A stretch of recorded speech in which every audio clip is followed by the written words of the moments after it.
এই খেজুরগুলো যতক্ষণ পর্যন্ত কাঁচা আছে এতক্ষণ পর্যন্ত মানুষ খাইবো।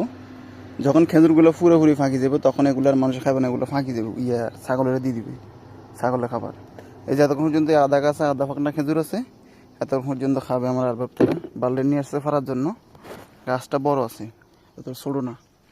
তো এইখান থেকে যে রতব, যেগুলোকে রতব বলি, এগুলো হচ্ছে আরবিতে রতব বলে কি, আধা ফাঁক না আধা কাঁচা যে খেজুরগুলো আছে না, সেগুলা আর কয়েকটা ফটো যেতেছে নিচে। এই দেখেন, এগুলোর ফোনটা দিয়ে হালকা হালকা ফাঁকছে, বাস।